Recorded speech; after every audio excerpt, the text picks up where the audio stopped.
வணக்கம் நண்பா நண்பிகளே. நம்ம இன்னைக்கு நம்ம சேனலில் என்ன படத்தை பற்றி பார்க்க போகிறோன்னு பார்த்தீங்கன்னா, இன்சைட் அவுட். இந்த படம் இப்போ ரீசெண்டாக ரிலீஸ் ஆகிருக்கு.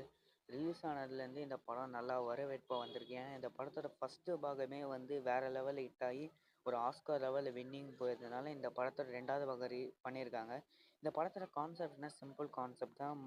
நம்மளோட மனுஷங்களோட எமோஷன்ஸை ஃபீலிங்ஸையும் ஒவ்வொரு கதாபாத்திரம், இப்போ ரெட்டுனா கோவம், இப்போ அந்த க்ரீனு, அந்த மாதிரி ஒவ்வொரு எமோஷனுக்கும் ஒவ்வொரு விதமான கான்செப்டில் இந்த படம் ஃபுல்லாக இது ஒரு மனுஷனோட மூளையில் இருக்க ஒவ்வொரு எமோஷனையும் ஒரு அனிமேஷனில் காட்டினா எப்படி இருக்கும், இந்த மாதிரி ஒரு கான்செப்டில் எடுக்கப்பட்ட படம் தான் இது. அதுக்கப்புறம் மக்களே, இந்த படத்தை நான் தேட்டர்லையும் இந்த படத்தை இங்கே ரிலீஸ் பண்ணலை, ஆனால் நான் ஃபோனில் கூட பார்த்தேன் இந்த படத்தை எப்படி இருக்குன்றது.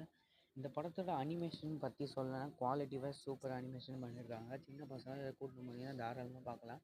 இந்த படம் தமிழில் கிடையாது, இங்கிலீஷில் மட்டும்தான் இருக்குது இந்த படம், ஓன் லாங்குவேஜ்.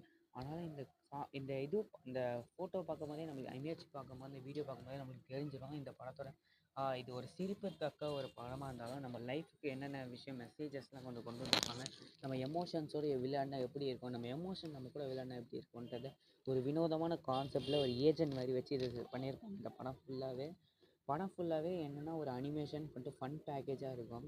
இந்த படத்தோட முதல்ல பாகம் நீங்கள் பார்க்காம வந்தீங்கன்னா ஃபஸ்ட்டு அதை பார்த்துட்டு வந்தீங்கன்னா அப்போ உங்களுக்கு வந்து கட் அண்ட் கிளியராக புரியும். இல்லைனா கொஞ்சம் புரியாது இந்த கேரக்டர் என்ன, இந்த கேரக்டர் ஃபஸ்ட்டு பாகத்தில் எல்லாத்தையும் சொல்லிவிடுவாங்க. நான் ஃபஸ்ட்டு பாகத்தோட வீடியோ ஆல்ரெடி போட்டுட்டேன், நம்ம சேனலில் டிஸ்கிரிப்ஷனில் இருக்க, நீங்கள் வேணால் சரி போய் பார்த்துக்கோங்க.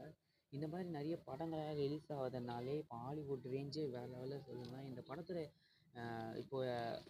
ஐஎம் ரேட்டிங்காக 8 கொடுத்துருக்காங்க. முதல் பாகத்தோட ஆஸ்கார் லெவலுக்கு போயிருக்குன்னா அப்போ எந்த அளவுக்கு கதை இருந்திருக்கும், அந்த அளவுக்கு ஆஸ்கார் லெவலுக்கு போயிருக்கு, நீங்களே பார்த்துக்கோங்க. இந்த படத்தோட வசூல் என்னென்னு பார்த்தீங்கன்னா $449 பில்லியன் வசூல் இருக்குது. இந்திய மதிப்பில் பார்த்தா பலாயிரம் கோடி வச்சுக்கோங்களேன், அந்த அளவுக்கு வசூலாக இருக்குது. அப்படிப்பட்ட படம் தான் இந்த படம். இந்த படத்தை நீங்கள் உங்கள்கிட்ட நெட்ஃப்ளிக்ஸ் அந்த மாதிரி ஆப்ஸ் எல்லாம் இருந்ததுன்னா, நீங்கள் ஆன்லைன் ஆப்ஸ் எல்லாம் இருந்துச்சுன்னா அதில் போட்டு பாருங்கள். இந்த படம் இங்கிலீஷில் தான் இருக்குது, சப்டைட்டில் வேணால் தமிழில் இருக்குது, அது வேணால் பாருங்கள், நல்லா இருக்குது இந்த படம்.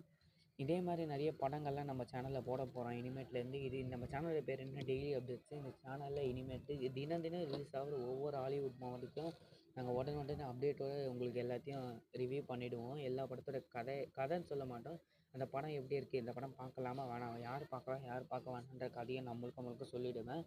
அதனால் நம்ம சேனலை சப்ஸ்கிரைப் பண்ணுங்கள் காய்ஸ். ஓகே காய்ஸ், நம்ம அடுத்த வீட்டில் சந்திக்கலாம். ஓகே, லெட்ஸ் அண்ட் டாட்டா பை பை. நான் உங்கள் மோகன்.